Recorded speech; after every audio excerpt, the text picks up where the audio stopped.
পায়খানা প্রস্রাবের রাস্তা দিয়ে গইলি আর নারী বুড়ি সব বের হয়ে যাবে। যেরকম আল্লাহু আকবার। ও মুসলমান, এই জন্য একটু চিন্তা লাগাও। মালের অহংকার, মালের অহংকার, কিসের অহংকার? বংশের অহংকার ছেড়ে দাও, সুন্দর অহংকার ছেড়ে দাও, ক্ষমতার অহংকার ছেড়ে দাও। ক্ষমতা খালেদা জিয়ারটাও ছিল আল্লাহর হাতে, এরশাদেরটাও ছিল আল্লাহর হাতে, আওয়ামী লীগটাও ছিল আল্লাহর হাতে। কথা কোন ঠিক কিনা? যখন যারে নামাইতে মন চাইছে খোদায় তারে তখন নামাই দিছে। কথা কোন ঠিক কিনা? তুতিল মুলকা মান তাশা ওয়া তানজিউল মুলকা মিম্মান তাশা ওয়া তুইজ্জু মান তাশা ওয়া তুযিল্লু মান তাশা বিয়াদিকাল খায়র ইন্নাকা আলা কুল্লি শাইইন কাদির। বলেন আল্লাহু আকবার। আল্লাহ কয় ক্ষমতার মালিক আমি, ইজ্জত যারে চাই আমি দেই, অপমান যারে চাই আমি করি। ইজ্জতের চেয়ার আমি দেই, অপমান আমি করি। এইটার মধ্যে ছাত্র আন্দোলন নয়, এখানে বিএমপি জড়িত নয়, এখানে মৌলভীরা জড়িত নয়, এখানে জড়িত ডাইরেক্ট আমার আল্লাহ। কথা ঠিক কিনা? আল্লাহ রাব্বুল আলামিন সূরা আলে ইমরানের মধ্যে বলেন ওয়া তিলকাল আইয়াম নুদাফিলুহা বাইনান নাস। এই দিন ঘোরায় ফিরে আমি আল্লাহ মানুষের মধ্যে আনি। দিন ঘোরায় কে? কে ঘোরায়? আমরা শুনছি মুরব্বীরা কয় এই দিন দিন নয়, আরো দিন আসবে। এক মাঘে শীত যায় না, আরো মাঘ আসবে। এটা মুরব্বীদের কথা নয়, এটা আমার আল্লাহর কথা। কথা কোন ঠিক কিনা? এই জন্য মুসলমান কিসের মালের অহংকার? আল্লাহ কয় আলহাকুমুত তাকাসুর, তোমাদেরকে ধ্বংস করে ফেলেছে, গাফেল বানিয়ে ফেলেছে। প্রাচুর্যতার অহংকার, মালের অহংকার, ক্ষমতার অহংকার। কিসের অহংকার বাজান? সকালে তুমি রাজা, বিকালে তুমি ফকির। কথা কোন ঠিক কিনা? আমাদের নেত্রীরা রান্না করা বাট্টি পর্যন্ত খাইয়া যাইতে আসছে না। কথা কোন ঠিক কিনা? এডি আমগো ফুলাফানে খাইয়া আবার সেলফি তুলে ওমা প্রাইম মিনিস্টার রান্না বিরাট মজা। শুনছেন কথা? রান্ধে কে, খায় কে? আল্লাহ খাওয়ায়। কে খাওয়ায়?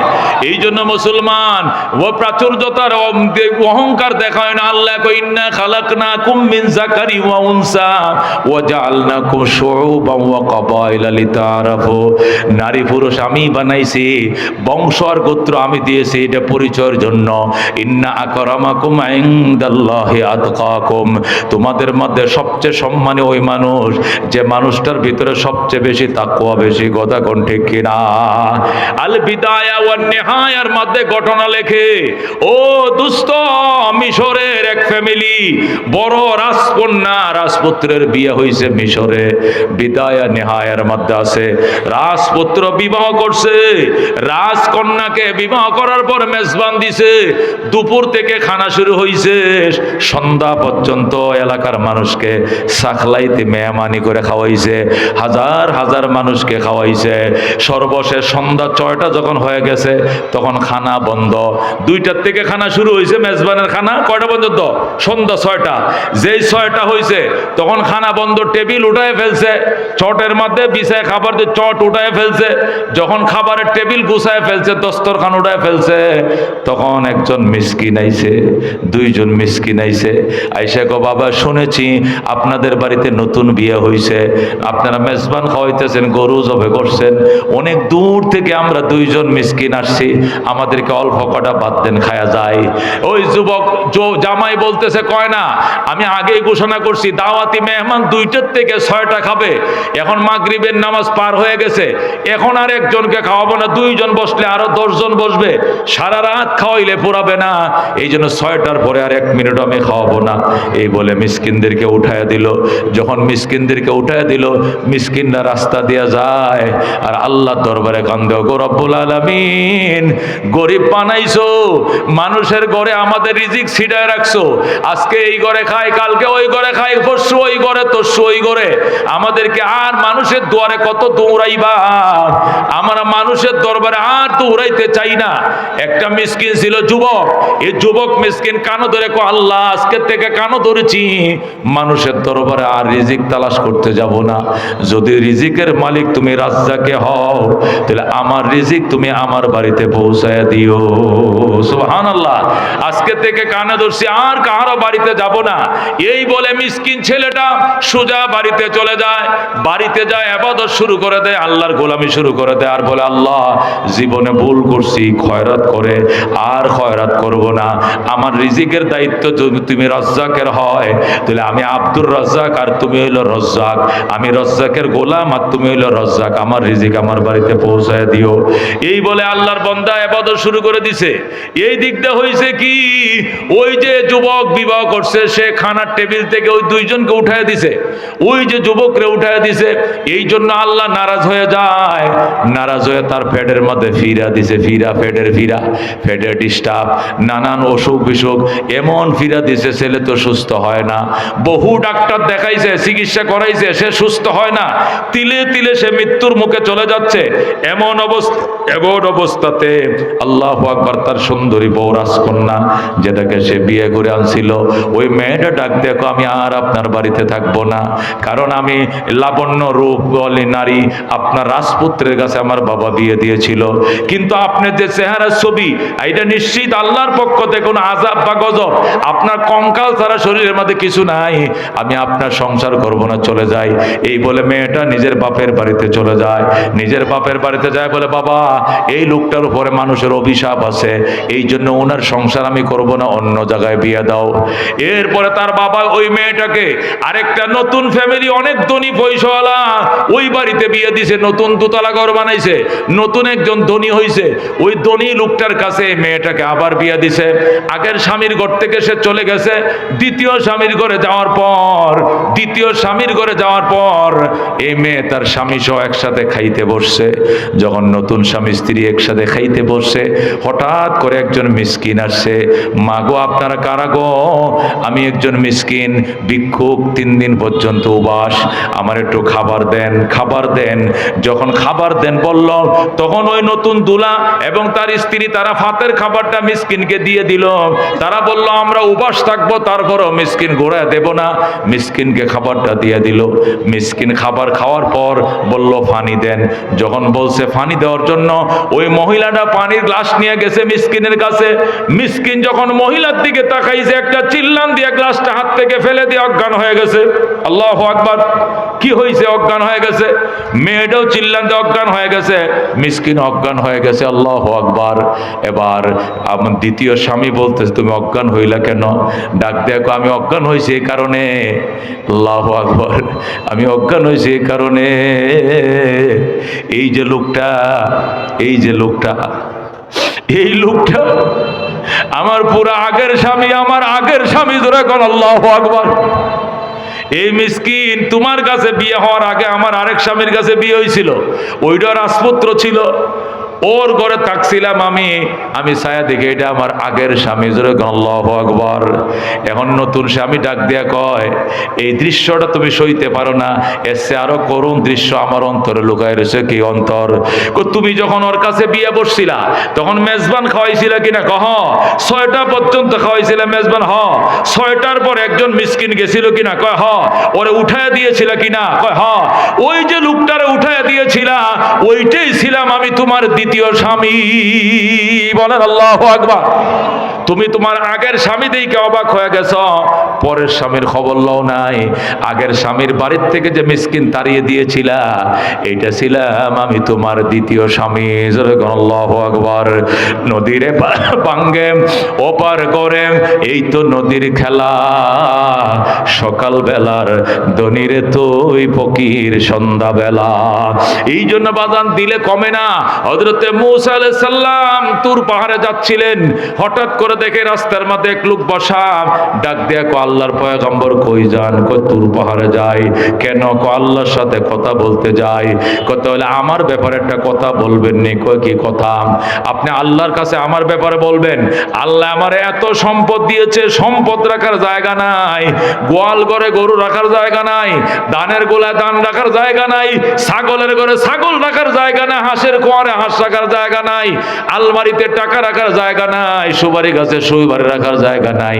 আল্লাহ এত সম্পদ আমার বাড়ায় দিছে। আপনি আল্লাহকে বলবেন আল্লাহ যেন আমার নিয়ামত কমায় দেয়, আমি এত সম্পদ সহ্য করতে পারবো না। মূসা আলাইহিস সালাম ডাক দিয়া কয় লক্ষ লক্ষ উম্মত আমাকে ডেলি প্রশ্ন করে, এমন আজগবি প্রশ্ন করতে জীবনে কার মুখে শুনি নাই। তোমার মুখে শুনলাম মানুষ শুধু কয় হয় না আর অভাব দূর হয় না, অভাব দূর হয় না, আর তোমার মুখে শুনলাম সম্পদ রাখার জায়গা নাই, সম্পদ রাখার জায়গা নাই। ঠিক আছে, আল্লাহর কাছে আমি বলবো, আল্লাহ রাব্বুল আলামিন দরবারে যায় মূসা আলাইহিস সালাম ডাক দেখো, আল্লাহ ও গো রব্বুল আলামিন, তোমার এক বান্দা রাস্তার মধ্যে বসে রইছে, আমি আসার টাইমে সে বলছে তার নাকি সম্পদ রাখার জায়গা নাই, উনি বলেছেন ওনার সম্পদ যেন আপনি কমায় দেন, এত সম্পদের জ্বালা উনি সইতে পারেন। আল্লাহু আকবার। দানের গোলায় দান রাখার জায়গা নাই, আলমারিতে টাকা রাখার জায়গা নাই, গরুর ঘরে গরু রাখার জায়গা নাই, ছাগলের ঘরে ছাগল রাখার জায়গা নাই। আল্লাহ রাব্বুল আলামিন ডাক দেখো মূসা, তারে বইলো তার সম্পদ বাড়বে, এটা কমানোর কোনো ব্যবস্থা নাই। কই কেন? আমি বন্দারে যেটাই দেই ওইটা দেশে বলে আলহামদুলিল্লাহ। আল্লাহু আকবার। সে যে দান কাটলে দান কেমন হয়েছে আলহামদুলিল্লাহ, সুপারি পারছে সুপারি কেমন ধরছে এবার আলহামদুলিল্লাহ, দোকানে বেচা কিনা কেমন আলহামদুলিল্লাহ, পুষ্কুনিতে মাছ কেমন আলহামদুলিল্লাহ, যে কোনো নিয়ামত তার ঘরে আসলেই সে বলে আলহামদুলিল্লাহ। আমি আল্লাহর জাতের কসম খায় বলছি, যে ব্যক্তি নিয়ামত পায় বলবে আলহামদুলিল্লাহ, তার জন্য আমি আল্লাহ কমপক্ষে নিয়ামত 10 গুণ বাড়ায় দেব। বলেন আল্লাহু আকবার। এই জন্য মুসলমান কি বুঝলাম, একমাত্র শুকর গুজার করলে আল্লাহ রাব্বুল আলামিন নিয়ামত বাড়ায় দিবেন। লা ইন শাকারতুম লা আযীদান্নাকুম ওয়া লা ইন কাফারতুম ইন্না আযাবি লাশাদীদ। এই জন্য সাহাবায়ে কেরাম যখন নবীর কাছে আইতো, নবী গো ঘরে ভাত নাই, নবী গো ঘরে ভাত নাই, নবী বলতো মেহমানদারি করো। হুজুর ঘরে ভাত নাই, কয় মেহমানদারি করো। ঘরে ভাত নাই, কয় মেহমান নিয়ে যাও। হুজুর আমি নিজের খাওয়ারে কিছু নাই, মেহমান নিলে কি খাওয়াইব? আগে লয়ে যাও পরে বুঝবা। বলেন আল্লাহু আকবার। হযরত আবু বকর বলে হুজুর ঘরে ভাত নাই, রাসূল কয় মেহমান লয়ে যাও। আবু বকর ঠিক আছে কয়জন দিবেন? মেহমান কয় 10 জন লয়ে যাও। হযরত আবু বকর 10 জন মেহমান নিয়ে বাড়িতে গেছে, যায়া বেগম রেখো, বেগম সাহেবা মেহমান বসাইছি কাছারি ঘরে, আমি মেহমান আনি নাই, নবী পাঠাইছে। আমি তো জানি ঘরে বাজার নাই, হাট নাই, এই জন্য আমি আনি নাই, নবী পাঠাইছে। এখন কি করব বলো? লজ্জায় পড়ছি, নাও তো করতে পারি না, নবী দিছে। আবু বকর বউ ডাক দেখো, খাইতো না, টেনশন করিও না, আমগো ঘরে 50 জন খাইতে পারবে এই পরিমাণ খাবার একটু আগে কে যেন হাদিয়া দিয়ে গেছে। আল্লাহু আকবার। হযরত আবু বকর রাদিয়াল্লাহু তাআলা আনহু বলেন, ওই 10 জন মেহমানকে তো তৃপ্তি করে খাওয়াইলাম, খাওয়ানোর পর আমরা ফ্যামিলির যে 10 জন ছিলাম এরা আরো 10 দিন পর্যন্ত খাইছি, এই খাবার ভরায় না। আল্লাহ তাআলা এত বরকত আমাদেরকে দিয়েছে। মেহমানা রোজিয়ে খুদ মি খুরাত ওয়াজ গুনাহে মেজবানা মে বুরাত। মেজবানা মেহমানা রোজিয়ে খুদ মি খুরাত ওয়াজ গুনাহে মেজবানা মে বুরাত। এই জন্য নবীরা কোনোদিন মেহমান ছাড়া খানা খায় নাই, প্রত্যেকটা পয়গম্বর মেহমান লয়ে খানা খাইতো। জোরে কোন আল্লাহু আকবার। হযরত ইব্রাহিম আলাইহিস সালাম মেহমান ছাড়া খানা খায় না। আরেকদিন কোনো মেহমান নাই, এরপরে বাজার থেকে এক ফকির ধরে আনছে, আইনা কয় কুল বিসমিল্লাহ, আল্লাহর নামে খা। ফকির কয় মা আকুল বিসমিল্লাহ, আমি বিসমিল্লাহ বলি না। ইব্রাহিম কয় গেট আউট, বিসমিল্লাহ কবি না তুই, পয়গম্বরের সাথে খাইতে পারবে না। যেই মাত্র তারা দিছে, আল্লাহ ডাক দেখো ইব্রাহিম কাজটা ভালো করো নাই, এই লোকটাকে 80 বছর আগে দুনিয়াতে পাঠাইছি, কোনোদিন আমি আল্লাহকে আল্লাহ কয় একবার ডাকে নাই, তারপরও তো আমি ডেলি তারে 2 বার পেট ভরে খাওয়াই। ওরে ডাইকা নিয়ে আসো, পাতে বসায় খাওয়াও, আমি আল্লাহ দুনিয়াতে রহমান। জোরে কও সুবহানাল্লাহ। এই জন্য মুসলমান আমরা তো সামনেরটা দেখি, পিছনেরটা দেখি না। সামনেরটা দেখি 10 টাকা দিলে আর 90 টাকা থাকবো, আমার 100 টাকা ছিল, 10 টাকা দিয়ে দিলে 90 টাকা থাকবে, 10 টাকা কমে গেল। এই যে সামনের কমটা দেখছি, কিন্তু পিছন দিয়ে যে খোদা 10 টাকার মধ্যে 100 টাকার মালিক বানা দিবে, ওইটা তো আমি আর দেখেও নাই, বিশ্বাসও করি নাই। কথা কোন ঠিক কিনা? এই এলাকার মধ্যে না হইলেও 25টা মাদ্রাসা আছে এলাকার, এই অল্প 1 কিলোমিটার এরিয়ার ভিতরে কমপক্ষে কয়টা মাদ্রাসা আছে? 25টা পুরুষ মহিলা মাদ্রাসা আছে। কিন্তু তার মধ্যে সবচেয়ে একটা দামি এবং প্রসিদ্ধ এবং লেখাপড়ার মধ্যে এখন নম্বর 1 ফার্স্ট ক্লাস একটা মাদ্রাসা, এটা হলো রওজাতুল জান্নাত মহিলা মাদ্রাসা। কথা কোন ঠিক কিনা? এই দিক দিয়ে রুটটাতে একটু সামনে গেলে দেখবেন এই পাশে মাদ্রাসাটা, উত্তর পাশে এত অত্যন্ত টিপটপ সাজানো, জগতের চাহিদা পূরণ করে জাগতিক শিক্ষার সাথে ধর্মীয় শিক্ষাকে সমন্বয় করে এত সুন্দর এনজাম দিয়ে যাচ্ছে, এমন সুন্দর রেজাল্ট এবং ফলাফল, এদের চাল চরিত্র আচার আচরণ শিক্ষা দীক্ষা এত সুন্দর, আপনি অবাক হয়ে যাবেন। আমি দেখে তো অবাক হয়ে গেলাম তাদের চারিত্রিকতা। আল্লাহ তাআলা এত সুন্দর সুচারুরূপে প্রতিষ্ঠানটা চালানোর তৌফিক দান করছে। এই প্রতিষ্ঠানের জন্য এক নম্বর যেটা আপনাদের কাছে চাইবো সেটা হলো বেশির থেকে বেশি মেয়েদেরকে এখানে পড়তে দেন। কষ্ট করে 6-7 বছর একটা মেয়েকে পড়াইবেন, 10টা টাকা লাগবে না। বড় লোকের ছেলেরা আপনার মেয়েকে বিয়ে করে নিয়ে যাবে, কোনো যৌতুক লাগতো না, হুন্ডা লাগতো না, ফার্নিচার লাগতো না, ফ্রিজ লাগতো না, কিচ্ছু লাগতো না। বড় একটা আলেম এসে আপনার মেয়েকে বিয়ে করে নিয়ে চলে যাবে। নিজে আলেম হতে পারো নাই, একটা ছেলেকে আলেম বানাইতে পারো নাই, একটা মেয়েকে হইলে আলেমা বানাও। অন্তত জিয়ের জামাই একটা আলেম তোমার হবে, শ্বশুরের জানাজাটা তার কে পড়াবে? জামাই পড়াবে। কথা ঠিক কিনা? এই জন্য রওজাতুল জান্নাত মহিলা মাদ্রাসা একটা ছাত্রী দিবেন। কারা কারা দিয়েছেন? ইনশাআল্লাহ অনেক সুন্দর লেখাপড়া হয় এখানে। 1 নম্বর দাওয়াত হলো আপনাদের প্রতি এই মাদ্রাসা একটা ছাত্রী দিবেন। 2 নম্বর দাওয়াত হলো এখানে বেতন নিয়ে পড়ায়, কিন্তু অনেক বাচ্চারা গরিব আছে, ভ্যান চালক রিক্সা চালকের বাচ্চারা আছে যারা বেতন দিতে পারে না। 1000 টাকার বেতনের মধ্যে 200 টাকা 150 টাকা। ওয়ালা আলি ইব্রাহিম إنك حميد مجيد اللهم بارك على محمد وعلى آل محمد كما باركت على إبراهيم وعلى آل إبراهيم إنك حميد مجيد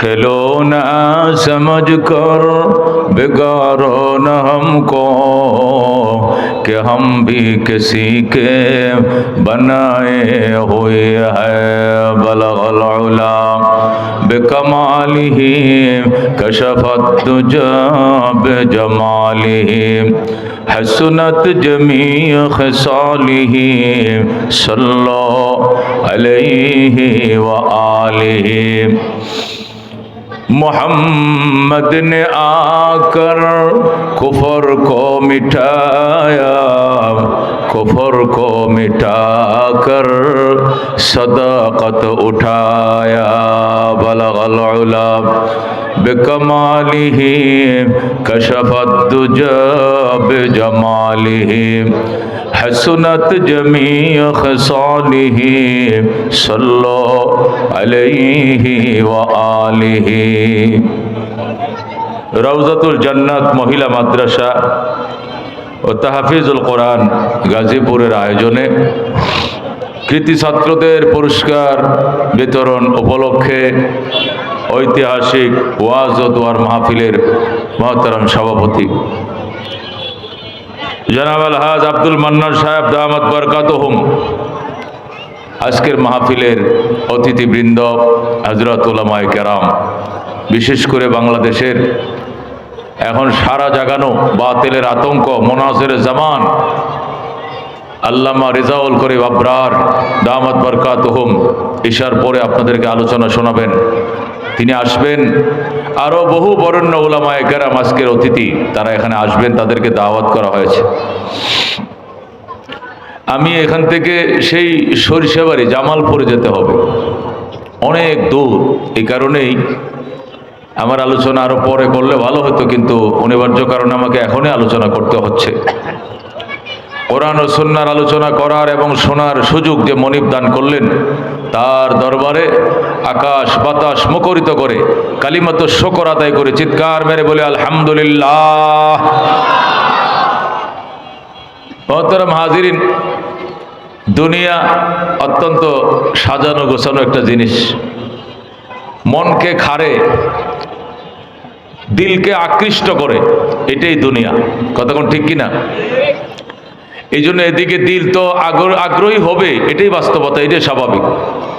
তবু আমাকে আপনাকে তার দাসত্বের জন্য বানিয়েছেন, তার দাসত্বের দিকে আমার দিলকে ওইদিকে টেনে নিতেই হবে। আল্লাহর ওলিরা দুনিয়াকে সতীনের সাথে তুলনা করছেন। সতিল জালে দুনিয়া নো আরুসা সাখতা বরদ রোজে জাল দিগর খাসতা। দুনিয়া হইল সতীনের মতো, দুই সতীন প্রতিযোগিতা করে কে কাটছে বেশি আকর্ষণীয় করে স্বামীর সামনে সাজতে পারে। আমি এমন লিপস্টিক এমনভাবে আমাকে আমি সাজাবো, শাড়ি পরবো, লিপস্টিক লাগাবো, অতিরিক্ত রং টং আমি এমনভাবে অবলম্বন করবো আমার স্বামী যেন শুধু আমাকেই ভালোবাসে, আর আমার সতীনরে যাতে দুই নজরে দেখতেই না পারে। এই সতীনের চিন্তা। ওই সতীনও তার চেয়ে কম নয়। সবাই চেষ্টা করে স্বামীকে নিজের দিকে আকৃষ্ট করার জন্য সর্বোচ্চ সাজসজ্জা দিয়া নিজের প্রতি আকৃষ্ট করা। আল্লাহ কয় দুনিয়াটাও ঠিক এরকম। প্রত্যেকটা মানুষকে দুনিয়ার দিকে এমনভাবে আকৃষ্ট করবে, সতীন যেরকম তার স্বামীর দিল খাটতে চায়, দুনিয়াও মানুষের দিলকে ঘেরে আনতে চায়। এ হাজারো উৎকর্ষ আকর্ষণকে কেটে যে যার জন্য আল্লাহ দুনিয়াতে আমাকে পাঠাইছেন তার কাজ আমাকে করতে হবে। মা খালাকতুল জিন্না ওয়াল ইনসা ইল্লা লিয়াবুদুন। আল্লাহ বলেন জিন এবং ইনসানকে আমি আমার দাসত্বের জন্য, গোলামির জন্য বানিয়েছি। আল্লাহ তাআলা আমাকে বানানোর আসল মাকসুদ হলো দাসত্ব, গোলামি। তার গোলামি, তার দাসত্ব করার জন্য আমাকে বানাইছেন। পেটে যখন কামড় দেয় ক্ষুধার জ্বালা সইতে পারি না, এই জন্য আমাকে চাকরি বাকরিও করতে হবে, হাল চাষ করতে হবে, গৃহস্থী করতে হবে, ফ্যাক্টরিতে যাইতে হবে। তবে মনে রাখতে হবে তলপেটে বাথরুমে কামড় দিলে যেরকম বাথরুমে অতিরিক্ত সময় দেই না, যতক্ষণ প্রয়োজন এতক্ষণ দিয়ে এখান থেকে বেরিয়ে আসি। খিদায়ও যখন পেটে কামড় দিবে, খিদার জ্বালা সইতে না পেরে দুনিয়ার জন্য বেশি সময় দেওয়া যাবে না, এতটুক সময় দেওয়া যাবে যতটুক সময় দিলে ক্ষুধার জ্বালা নিবারণ হয়ে যায়। একটা মানুষ বাথরুমে গেলে কতক্ষণ থাকে? যতক্ষণ তার পেটটা ক্লিয়ার না হয়, পেটটা ব্যথা করে এতক্ষণ বসে থাকে। যখন ক্লিয়ার হয়ে যায় পানি খরচ করে জোর সেরে বের হয়ে আসে। কথা ঠিক কিনা? তল পেটে কামড় দিলে বাথরুমে যাও, উপর পেটে কামড় দিলে বাতের জন্য দৌড়াও। বাথরুমে যেরকম জরুরতের বাহিরে 1 মিনিটও থাকো না, দুর্গন্ধের ঘরে থাকতে মন চায় না, তাড়াতাড়ি নাক চাপা দিয়ে বাথরুম থেকে বের হয়ে আইসা হাত পাক সাবান দিয়ে ধয়, মুখ সাবান দিয়ে ধয়, কুলি করে, ওযু করে। কারণ নাপাক জায়গার মধ্যে জরুরতের কারণে নাপাক জায়গার মধ্যে আমি ছিলাম, মলমূত্র ত্যাগ করেছি, এখন আমি ওযু করব, আমি পরিষ্কার হয়ে যাব। ঠিক তদ্রুপ দুনিয়ার জন্য আমাকে, এই নাপাক দুনিয়াতে আমাকে মাথা গোজার টাই করার জন্য আমাকে কাজ করতে হয়, কাজ করেও থাকি। কিন্তু ওইটা যেরকম জরুরতের জন্য সারি, এটাকে জরুরতের জন্য সারতে হবে, সময় বেশি দিতে হবে আল্লাহর গোলামিতে, আল্লাহর দাসত্বে। কথা কোন ঠিক কিনা? আল্লাহর দাসত্ব, আল্লাহর গোলামের পিছনে সময় দিতে হবে। কিন্তু বাস্তবতারা এত বিবর্জিত, এত উল্টা, যারা কল্পনাও করা যায় না। মানুষ এখন দুনিয়াকে বানাইছে আসল মকসুদ, আর নামাজ রোজা ওয়াজ নসিহতকে বানাইছে জরুরত। আমগো মহল্লায় ওয়াজ হবে, ওয়াজে তো যাওনের দরকার আছে, জামনে শেষে মোনাজাতে শরীক হবনে। রোজার মাস আছে, রোজা তো রাখাই লাগে। যাক অন্তত 3 দশকে 3টা রোজা রাখবো ইনশাআল্লাহ। প্রথম 10 দিনে একটা, মাঝখানের 10 দিনের একটা, শেষের 10 দিনের একটা, 3টা রোজা রাখবো ইনশাআল্লাহ। এর কমে রাখলে আর হয় না। কথা কোন ঠিক কিনা? আজকে শুক্রবার যদি মসজিদে না যায়, সমাজের মানুষ কি বলবে? এই জন্য জরুরত যেভাবে সারে, মাকসাদকে এইভাবে মানুষ সারতে চায়। আর এই সমস্ত কর্মডান কাণ্ড দেখে শয়তান পর্যন্ত লজ্জা পায়। কথা কোন ঠিক কিনা? শয়তান भी शर्माती है, ইবলিস পর্যন্ত লজ্জা পায়। হায় মুসলমান, আজকে শুক্রবার দিন, ইমাম সাহেব খুতবা পাঠ করতেছে, তুমি এখন সেলুনের মধ্যে মাথাটা বানায় দে, গাড্ডা একটু ফুটায় দে। সেলুনের মধ্যে মাথা বানায় ওই টাইমে যখন ইমাম সাহেবের সামনে মুয়াজ্জিনের দ্বিতীয় আজান দেয়, যে টাইমে। অথচ প্রথম আজান দেওয়ার পরেই বাইদা নুদি আলিস সালা মিন ইয়াউমিল জুমা ফাসাউ ইলা যিকরিল্লাহি ওয়াজারুল বাই। কথা ছিল যখন জুমার আজান দিয়ে দিছে, ব্যবসা বন্ধ করো, কর্মকাণ্ড বন্ধ করো, মসজিদে দৌড়াও, নামাজের দিকে দৌড়াও। এটি না করে আমি মন গড়া আমার মতো কাজ করছি, সেলুনে যায় চুল কাটছি, সুন্নতের সময় গেছে, ইমাম এখন খুতবার জন্য বসছে, এখন আমি গার মটকাই, এখন আমি মাথা মেসেজ করি, ইমাম যখন সালাম ফিরাবে তখন আমি গোসলে যাব। এটা নিয়ে মুসলমানি, এটা নিয়ে মুসলমান বানানোর উদ্দেশ্য। শয়তান भी शर्माती है, ইবলিস পর্যন্ত এগুলো দেখে লজ্জা পায়। কথা কোন ঠিক কিনা? ও বন্ধু, আর দুনিয়ার অহংকার অহমিকার তোর শেষ নাই। হুজুরগোর কাম নাই, নামাজ পড়া হুজুরদের কাজ ওরা করুক, ওয়াজ করা হুজুরদের কাজ হুজুররা করুক, হজ করা আলেম ওলামার কাজ তারা করুক। আমাদের এখনো সময় হয় না, সময় হলে হজ করবো, ওয়াজ করবো, সব কিছু করবো। এইভাবে এক পা কবরে চলে যায়, তারপরে মুসলমানদের হুঁশ ফিরে আসে না। কথা কোন ঠিক কিনা? এই জন্য আল্লাহ ডাক দেয়া বলেন, আলহাকুমুত তাকাসুর, আলহাকুমুত তাকাসুর। তোমাদেরকে গাফেল করে দিয়েছে, তোমাদেরকে অলস বানিয়ে দিয়েছে। আত্তাকাসুর, দুনিয়ার প্রাচুর্যতা, প্রাচুর্যতায় তোমাদেরকে গাফেল বানিয়ে দিয়েছে, অলস বানিয়ে দিয়েছে, তোমাদেরকে গাফেল বানিয়ে দিয়েছে। তাকাসুর, তাকাসুর কাকে বলে? আত্তাফাখুর বিল আমওয়াল ওয়াল আওলাদ ওয়ার রিজাল। তাকাসুর বলা হয় আত্তাফাখুর বিল আওলাদ, সন্তান নিয়ে গর্ব করা, সম্পদ নিয়ে গর্ব করা, কাঁধ বরাবর সন্তান, শক্তিশালী রেজাল নিয়ে গর্ব করা। আল্লাহ তোমাদেরকে গাফেল করে দিয়েছে, তোমাদেরকে ধ্বংসের পারে দাঁড় করিয়ে দিয়েছে। আত্তাকাসুর কিসে? তোমাদেরকে তাকাসুর, তাকাসুর মানে তাফাখুর, পরস্পরে গর্ব করা। আমার বাবা এই ছিল, আমার দাদা এই ছিল, আমার দাদারা ছিল 7 ভাই, প্রত্যেক ভাইয়ের করতে 7টা করে সন্তান। আমার দাদারা 7 পোলার করতে 7টা করে 49 জন বাপ চাচা আছে। আমার পারবিনি আমার সাথে? আয় দেখি কবর গণ, কবর দেখ আমার বাপ চাচাদের কবর কয়টা, তোর বংশের কবর কয়টা। আল্লাহ কয় হাত্তা যুরতুমুল মাকাবির, এমনকি তোমরা কবরস্থান জিয়ারত করতে পর্যন্ত গেলে, কবরে যায় কবর ফিতা দিয়ে মাপে, কয় দেখ আমার বাবার কবরটা 7.5 হাত লম্বা, বেটাটা কেমন আছেন দেখ। আমার দাদার কবরটা 9 হাত লম্বা, লোকটা কয় হাত ছিল এবার দেখ। এগুলো সব আমার বাপ চাচার কবর। আমাদের বংশের দাপটে এদেশের মাটি কাঁপতো, এরকম প্রভাবশালী ছিলাম আমরা। আল্লাহ কয় হাত্তা যুরতুমুল মাকাবির, এমনকি তোমরা কবর জিয়ারত করতে মানে কবরে পর্যন্ত হাজির হয়েছ। অহংকার, দুনিয়ার জিন্দাদেরকে নিয়ে অহংকার করতে করতে, মাল সম্পদ নিয়ে অহংকার করতে করতে শেষ পর্যন্ত কবরে গিয়েছ, কবরের মুর্দাদেরকে নিয়েও অহংকার করো। জোরে কর নাউযুবিল্লাহ। হাত্তা যুরতুমুল মাকাবির, এই আয়াতের ব্যাখ্যা উলামায়ে কেরাম 2টি করছেন। 1 নম্বর ব্যাখ্যা হলো হাত্তা যুরতুমুল মাকাবির অর্থ হলো হাত্তা তাতিয়াকুমুল মাউত, তোমরা প্রাচুর্যতার এমন অহংকার এবং বরাত্ব শুরু করেছ। আলহাকুমুত তাকাসুর, তোমাদেরকে গাফিল বানিয়ে দিয়েছে, তোমাদেরকে অলস বানিয়ে দিয়েছে। আত্তাকাসুর পরস্পর গর্ব, অহংকার কিসের? সম্পদের অহংকার, সন্তানের অহংকার, বাপ চাচাদের অহংকার, লাঠির অহংকার, ক্ষমতার অহংকার তোমাদেরকে গাফেল বানিয়ে দিয়েছে। প্রাচুর্যতা তোমাকে গাফেল বানিয়ে দিয়েছে। হাত্তা যুরতুমুল মাকাবির মানে হাত্তা তাতিয়াকুমুল মাউত, এমনকি মৃত্যু আসা পর্যন্ত তুমি অহংকারের মধ্যে লিপ্ত ছিলে। অহংকার করতে করতে ইবাদতের সময় পাও না, শুধু অহংকারের মধ্যে ছিলে। হঠাৎ করে তোমার কাছে মওত এসে গেছে। হাত্তা তাতিয়াকুমুল মাউত, মওত যখন তোমার কাছে এসে গেল, তখন মনে মনে বলতেছো 10 কাঠা জমিন মাদ্রাসায় দিলাম, 20 কাঠা জমিন মসজিদে দিলাম, এই দিলাম গরুস্থানে, এই দিলাম মাজারে, এই দিলাম কবরে। ওই সময় তোমার দান, তোমার খয়রাত আল্লাহর দরবারে কবুল হবে না। হাত্তা যুরতুমুল মাকাবির আয় হাত্তা তাতিয়াকুমুল মাউত, মরণ আসা পর্যন্ত তুমি অনবরত গর্বের মধ্যে ছিলে, অহংকারের মধ্যে ছিলাম। আমার এত সম্পদ, ওই প্লট আমার, ওই প্লট আমার, ওই 5তলা বাড়িটা আমার, ওই টিন সেটটা আমার, ক্ষমতা আমার। 3 বারের কমিশনার ছিলাম, 2 বার মেয়র ফেল করছি, 1 বার পাস করছিলাম, 5 বার কমিশনার ছিলাম। আমার সারা এলাকায় কোনো বিচার চলে না। আমার বাবাও ছিল মাতবর, আমার দাদাও ছিল মাতবর। বিশ্বাস না হলে কবরস্থানে চল, যায়া দেখবো, দেখাবো এটা আমার বাবার কবর, এটা আমার দাদার কবর। দেখ কবরগুলো কত লম্বা, আমার বাপরা ছিল কত লম্বা।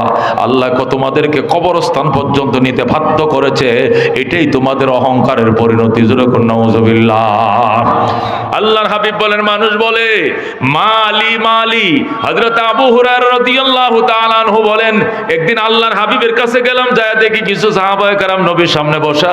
ওনাদেরকে নবী আয়াত পড়ে শোনাইতেছেন, আলহাকুমুত তাকাসুর, আলহাকুমুত তাকাসুর।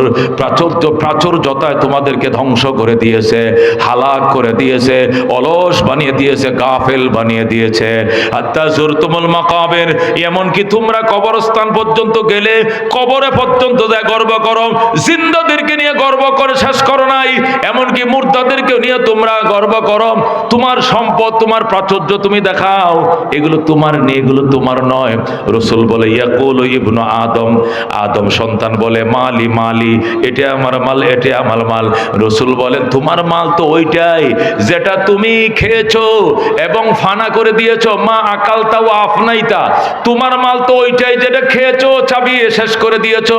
2 নম্বর, তোমার মাল তো ওই মাল যে কিনে পরেছো, যে কাপড় চোপড় তুমি কিনে পরেছো, আবলাইতা এবং পুরাতন করেছো। আর তোমার মাল হলো ওই মাল তাসাদ্দাকতা, যে তুমি সদকা করেছো এবং তার বিনিময়ে তোমার আমল নামে বাস্তবায়ন করেছো, এটি তোমার মাল। এই 3 প্রকার ছাড়া আর অন্য কিছু তোমার মাল নয়। কথা কোন ঠিক কিনা? মাল কয় প্রকার? 3 প্রকার। কয় প্রকার? রাসূল বলে তুমি যে বলো আমার মাল, আমার মাল, তোমার মাল আর কিছুই নয়, 3 প্রকারের মাল শুধু তোমার। 3 প্রকারের মালের মধ্যে 1 প্রকার কি? প্রথম প্রকারের মাল হলো মা আকালতা ওয়া আফনাইতা, যে মাল তুমি খেয়েছো, মাছ কিনছো, চাউল কিনছো, ডাল কিনছো, খাটাল কিনছো, তরমুজ কিনছো, আনার কিনছো, ফল কিনছো, কিনে খাইছো, খাইয়া দাঁত দিয়ে চাপাইয়া ধ্বংস করে দিয়েছো, এটাই তোমার মাল। তোমার 1 নম্বর মাল হলো যা খেয়েছো এবং ধ্বংস করে দিয়েছো, এটা তোমার মাল। 2 নম্বর মাল হলো যা ফিন্দেছো, কাপড় চোপড় কিনছো, জুতা কিনছো, শুট কিনছো, কোট কিনছো, পাঞ্জাবি কিনছো, জুব্বা কিনছো, টুপি কিনছো, পাগড়ি কিনছো, চাদর কিনছো, লুঙ্গি কিনছো, পায়জামা কিনছো, যা তুমি কিনেছো, ফিন্দেছো, ওয়া আবলাইতা এবং পুরাতন করেছো, এটাই তোমার 2 নম্বর মাল। আর 3 নম্বর মাল হলো মা তাসাদ্দাকতা, যেটা তুমি সদকা করেছো এবং এর সওয়াবগুলো তোমার আমল নামার খাতার মধ্যে উঠাইছো, এটাই তোমার মাল। এছাড়া যত মাল আছে তোমার না, তোমার না। তুমি বলতেছো তোমার, আজকে ময়রা দেখো, কালকে তোমার লাশ দাফন করার আগে বাগবাটরা লয়া ঝগড়া লাইগা যাবে, ঠিক কি না? যদি বিটগুট্টিয়া ফোলা থাকে, 2-1টা বিটগুট্টিয়া ফোলা মানে থাকে, বাবার 5টা সন্তান তো সমান না, 2-1টা আছে টাউট বাটপারের মতো, এরা কই কাফন বন্ধ কর, দাফন বন্ধ কর, লাশ কবর দিবে পরে, আগে জমিন ভাগ কর। জমিন যদি সমানভাবে ভাগ করো, রাস্তার কিনারের প্লট যদি আমারে দাও তাহলে দাফন করতে দিব, রাস্তার কিনারে প্লট আমার না দিলে দাফন করতে দিব না। বাবার লাশের দাফন পর্যন্ত আটকায় দেয়। এটা হলো তোমার আর আমার মালের অবস্থা। জোরে কোন নাউজুবিল্লাহ। এই জন্য আল্লাহর হাবিব বলে কিসের অহংকার? আলহাকুমুত তাকাসুর। আমার আল্লাহ বলে তোমাকে ধ্বংস করে দিয়েছে, গাফিল করে দিয়েছে, হালাক করে দিয়েছে। তাকাসুরে মানে মালের প্রাচুর্যতায়, আমার এত মাল, এত মাল। নবী কই এটি তোমার মাল নয়, এগুলো তোমার ওয়ারিসদারদের মাল। তোমার মাল যেটা খাইছো, সাবায়ে ফেলছো, যেটা ফিনছো, ফোরান করে ফেলছো, যেটা সদকা করছো, সব পায়ে গেছো, এগুলোই তোমার মাল, বাকিগুলো তোমার মাল নয়। আল্লাহ নবী বলেন মানুষ যখন মারা যায় তার পিছনে 3 কিসিমের মাল তার পিছনে যায়। মানুষ যখন মারা যায় 3টা জিনিস তার পিছনে যায়।